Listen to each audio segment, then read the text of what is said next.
Okay, Wayne.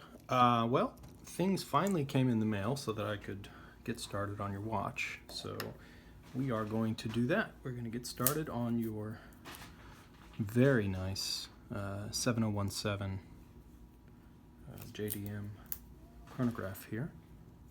It's so nice to see these with their original components, their bracelets and all of that. They're not all that common here in the Western Hemisphere. So this is a pretty nice watch, in my opinion. Looks like someone's been in here in the past. You got some marking here on your winding weight. So we're gonna go ahead and start some disassembly while we're here in the case.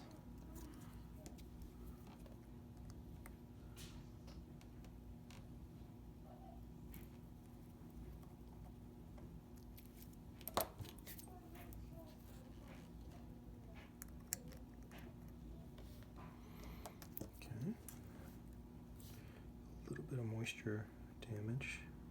You say this was a non-runner, and I believe that. It looks okay, but it certainly needs some attention.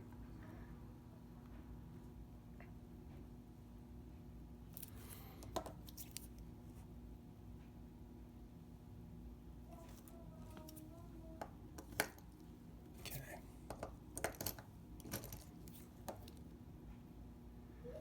Go ahead.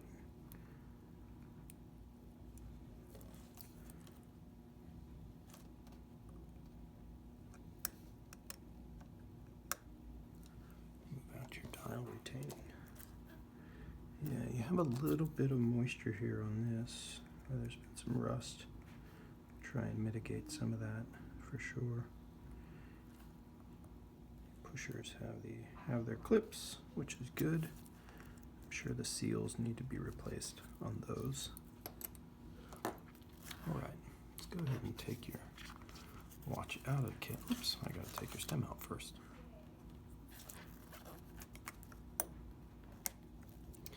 Second position, your tab jumps out, and there we go. Yeah, you definitely got old seals. Here's an old seal. It's kind of flat and stiff.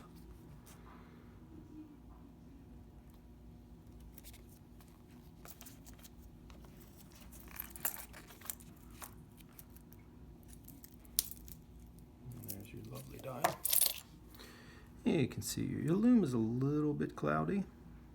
But it doesn't look bad. It's a nice pulsimeter for a doctor to take your pulse with, do some counting. Beats per second, I assume, base 15. Something to do with being a doctor. I'm not that kind of doctor. All right. My wife reminds me of that all the time. You're just not that kind of doctor.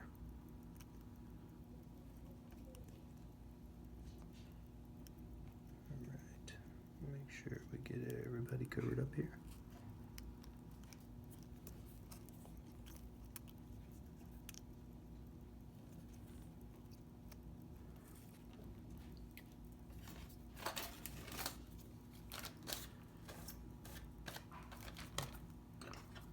All right, let's go ahead and get your dial and hands off.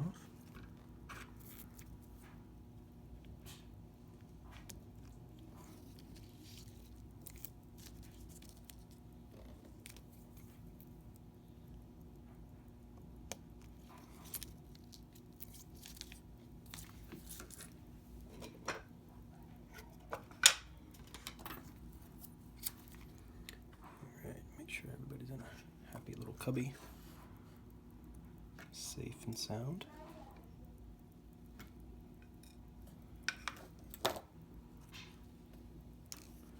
Okay, so no sub dial at all, which is,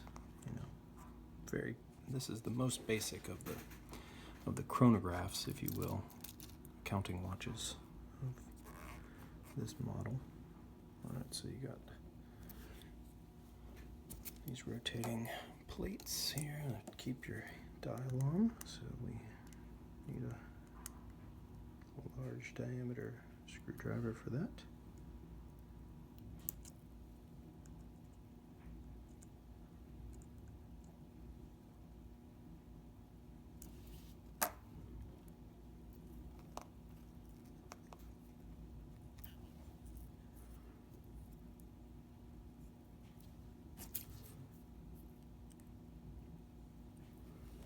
never want to force anything here.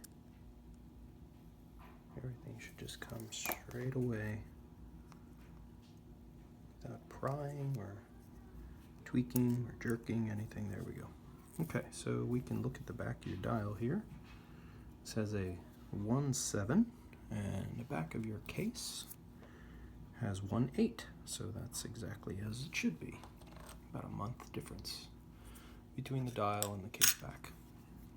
Very nice. Okay, so there's your kanji and English wheel. Very cool. All right.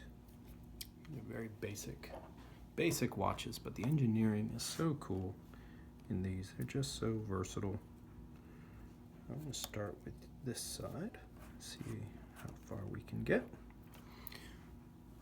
First thing to do, of course, is to remove some of your settings here. Let's get this die shock. Actually, the first thing to do is get the things that we can put this in so we can put it in the cleaner. Let's make sure we get that taken care of. Give me one moment. Okay, so now we're ready to get back to it.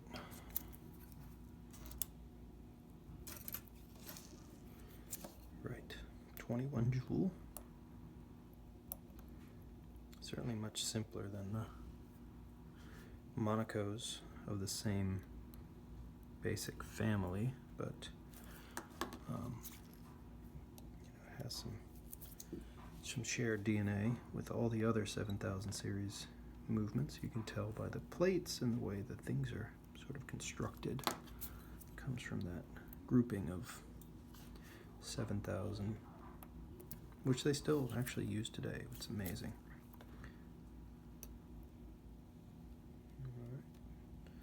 These are great running watches if they're serviced correctly, of course. Oh, let's go ahead and take off your Paul lever components.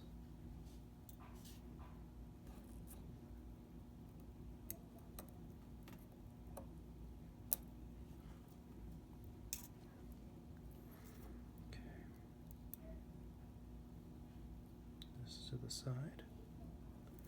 Take off your ratchet wheel. Let's make sure there's no power in the mainspring first.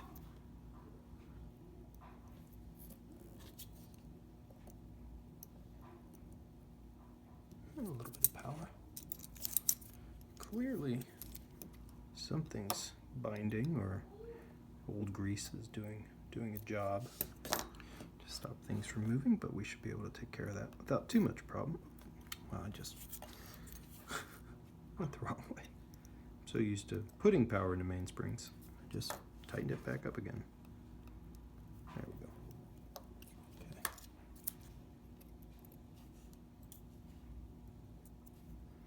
Definitely got some moisture in here at some point. Okay, let's go ahead and take your plate off.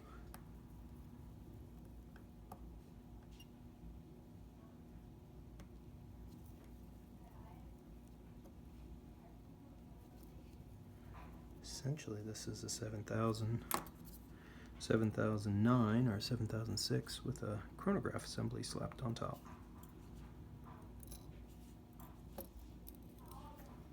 And there it is.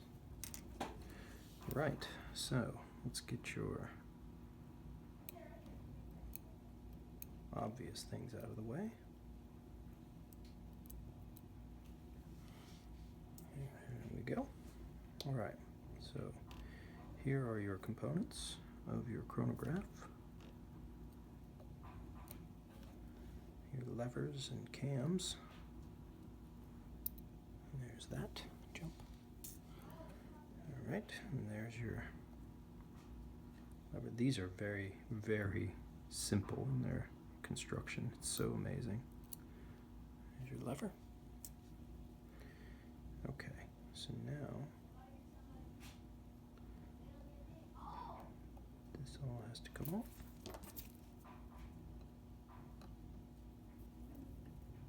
It's such a cool design. I love this.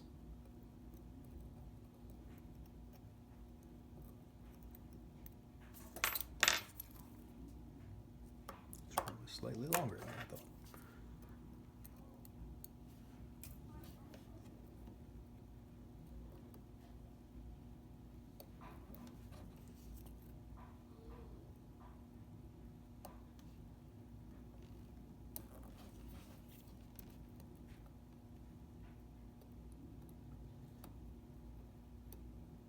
Come on. And there it is. All right, we'll get your chronograph wheel taken off.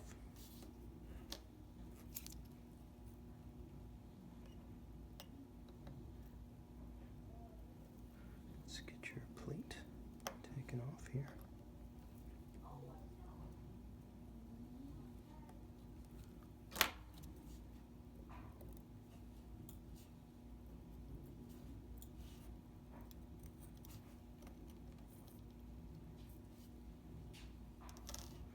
And there we are, down to the train.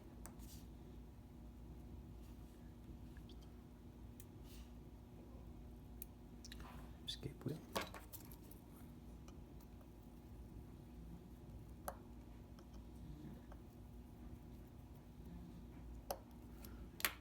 Pallet fork bridge.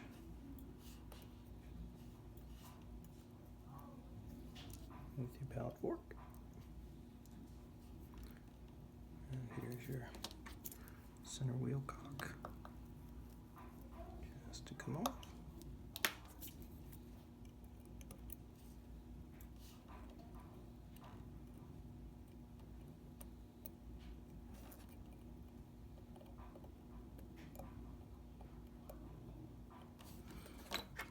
Sometimes it's just easier with a screwdriver to go back here and give this a little push. There we go. That is now off. Your center wheel's held on, of course, by your cannon pinion. That is very tight. So much tighter than it should be, for sure. Just gummy. I think it's just gummed up from age. Okay, so now we get to flip over and go to your calendar side. Pretty straightforward. A large C-clip here. Give me one moment. All right, so we're ready to get back to this. Let's go ahead and get your other components here. A couple plates to remove for your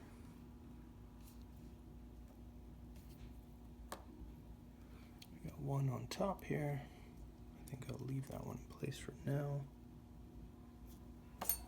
Make sure everybody's doing what they're supposed to do. All functions are good so far. Okay, good. Here's your quick day. Your quick date. Okay, wait. Sorry about that.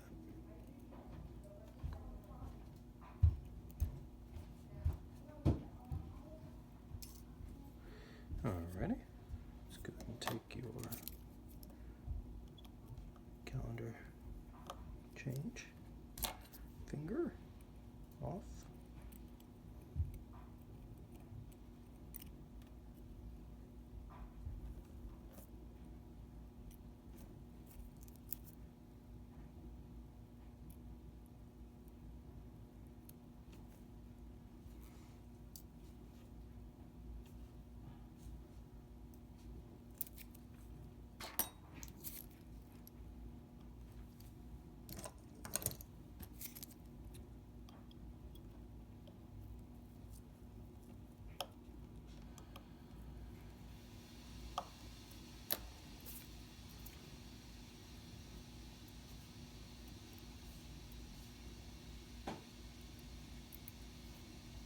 Okay. Now have the underlying components here. That spring needs a little bit of remediation. Not terrible, but you know, needs a little love. There's your jumper.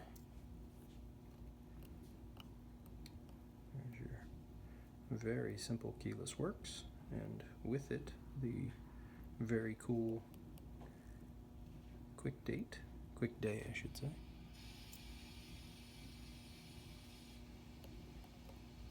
Go ahead and get this die shock out.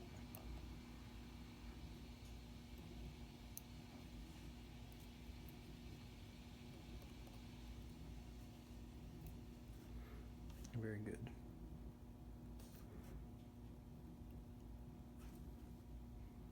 And your chicken. And your wheel. All metal train and components. Some very nice to see.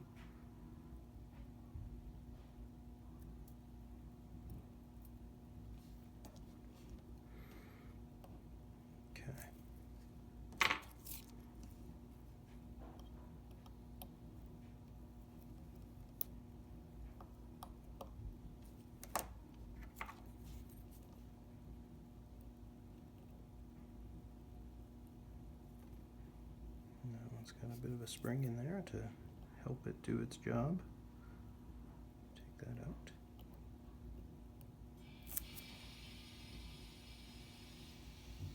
Pretty neat bi-directional spring. Into the wash. Into the wash we go. Right here, minute wheel. Okay, now your keyless works. Amazing. Couple stamp plates and one shiny screw hold everything in place. It's unbelievable. The efficiency of the engineering, and never ceases to amaze me. Okay, this spring has to come out. Oop. There we go. That then releases this. And then we can just pull your stem out, and voila, that's it. This comes off, give that a good clean. This will take off and clean up.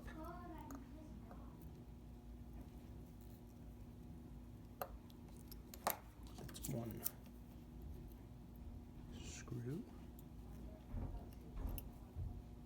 All right, we'll put that in the wash after we repair some rust remediation. Cannon pinion and your very gluey fourth wheel, or center wheel. All right.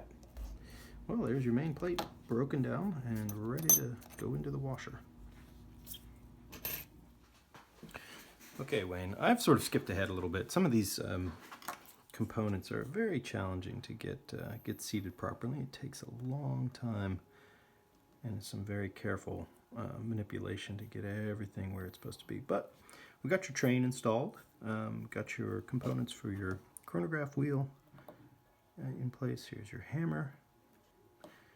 Here's your chronograph on off, which is working nicely. So there we go. Everybody's behaving as they should. Very good.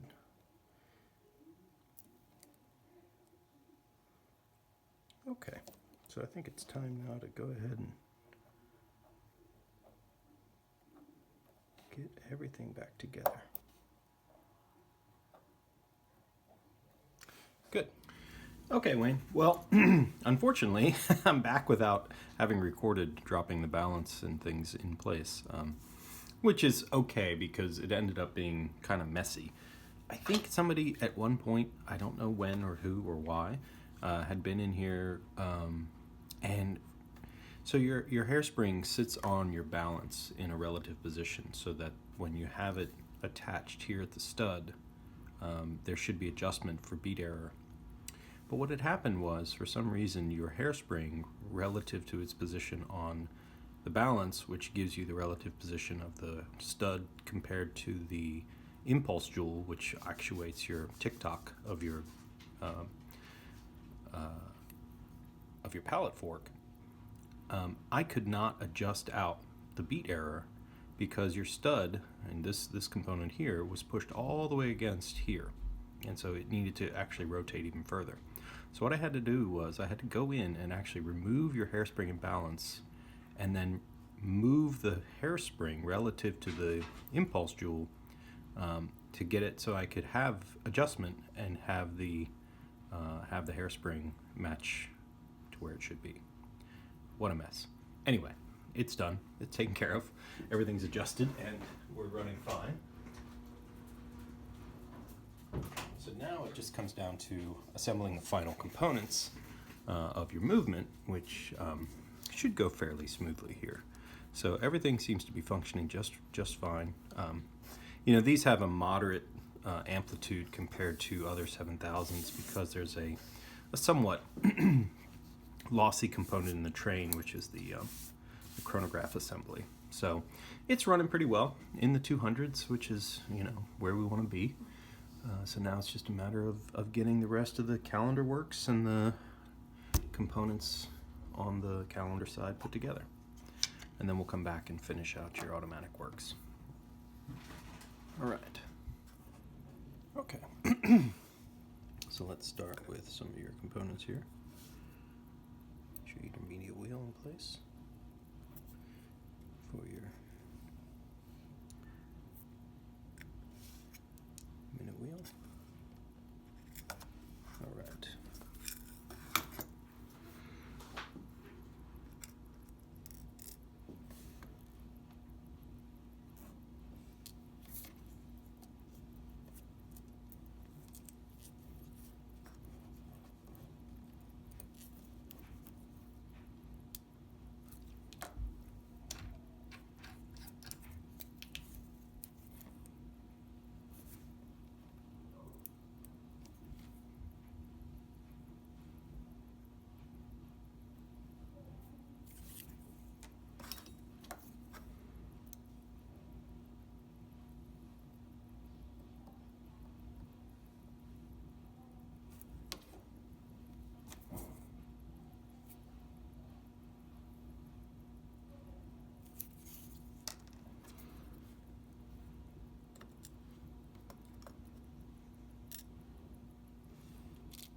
Okay, so let's go ahead and get the rest of the components back in place.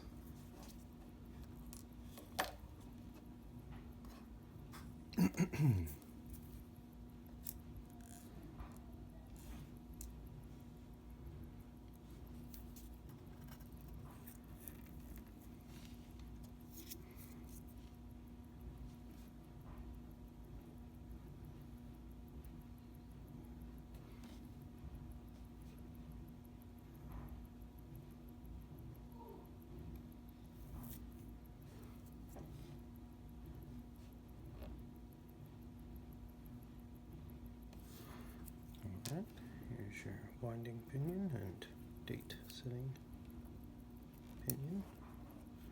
Really ingenious piece of engineering here. Now, let's go ahead and get this held a little bit differently so we can get your stem in.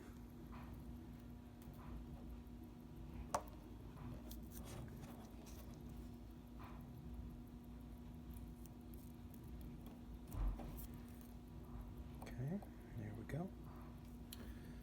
And now we need your spring.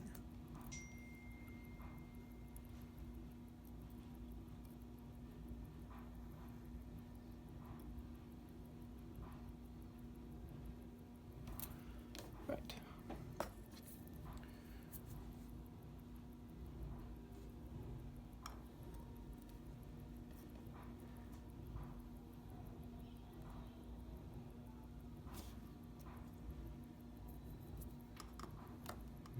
Here's your lever. Get some lubrication on you.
Alright, now we need your hoop spring here.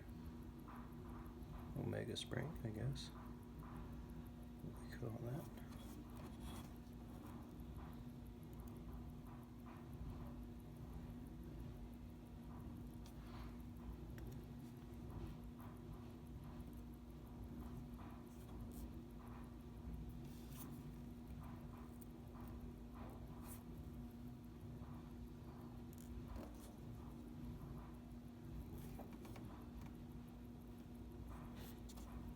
Where's the end? There you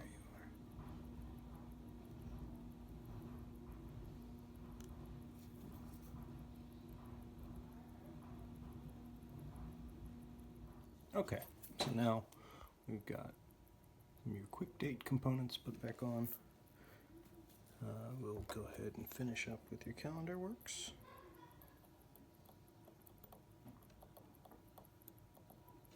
A little bit of lubrication here. Make sure your jumper is lubricated. Alright. Now, a couple more components need to go in place.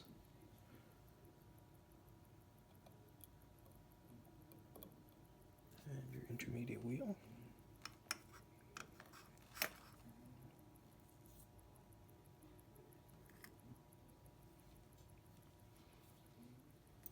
Okay, then we get the last few components here.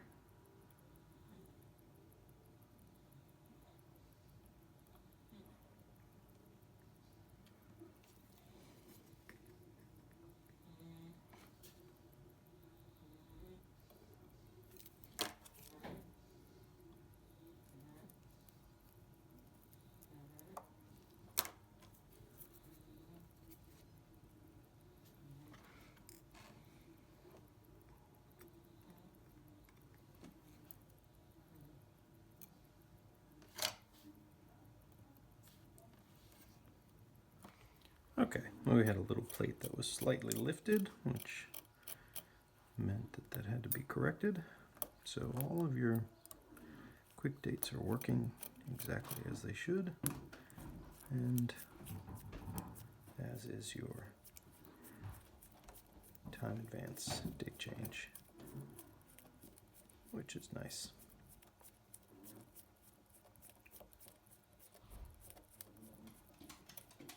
Here we go. Excellent. Okay, so now ready for dial and hands, and then we go ahead and recase your watch. Okay, Wayne, we are here at the end. It's time to put the rest of your pieces back together and get your watch finished up. It's been a long wait, and I'm so sorry about that. But the mail is the mail, and sometimes it's slow, for sure.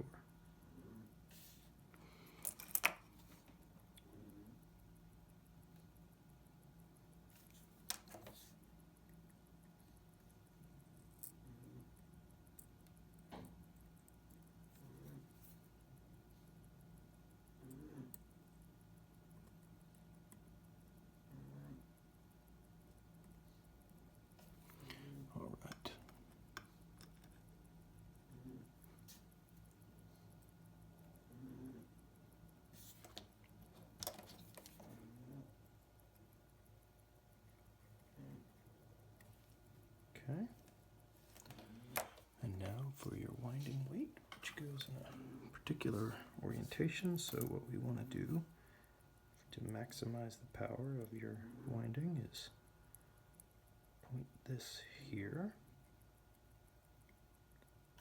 and then we point this here, like so.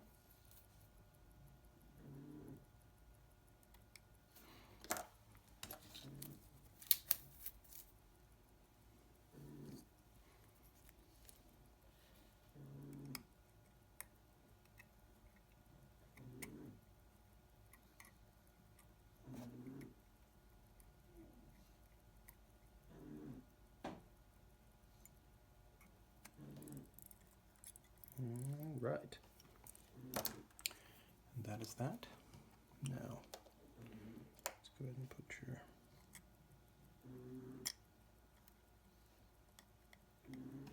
retaining.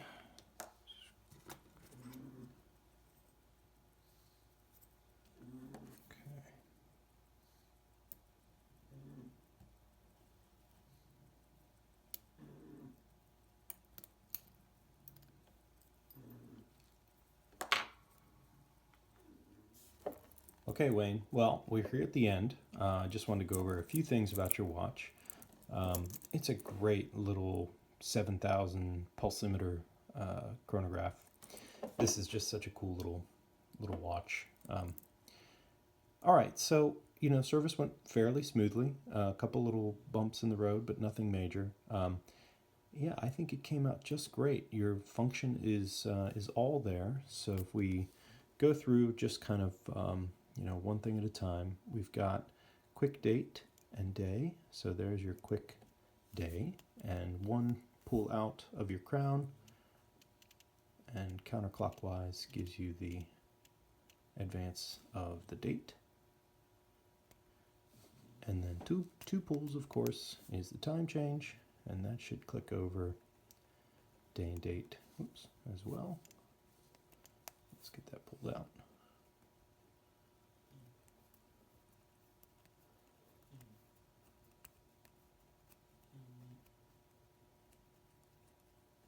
And there we go. First the day, date, and then the day. Good. And you've got a kanji, because this is, of course, JDM, so you can go in and make this kanji symbols. All right, so you know, your chronograph is functioning just fine, or your pulsimeter, I should say, is functioning just fine. And you've got Flyback, which sets you back to 0 while you're running. So these are really, really cool the way these are set up. You can also just, of course, reset like normal. New seals all around. Everything came out really nice. I think it's just such a clean watch. It's really, really great. You don't see very many of these that don't suffer from rust. You know, the pushers have very small seals that flatten out over time and allow water to get in. And that's just such a, you know, it's ruined so many of these watches over the years. You have a little bit of darkening of your lume, but it's really not a big deal. It still looks very nice. It's sort of aged in a way that is, you know, consistent, and I think really makes it a very nice looking dial. One slight little imperfection here in your crystal, but we're not going to change that. I believe it to be original, so it's really worth just leaving it there. Okay, Wayne, well, thanks a lot, and thanks for your patience. I'm so sorry about how long this took. It was one of those situations where the mail was working against us, and I didn't have much choice. So this is coming back. All right, enjoy it. Thanks, Wayne.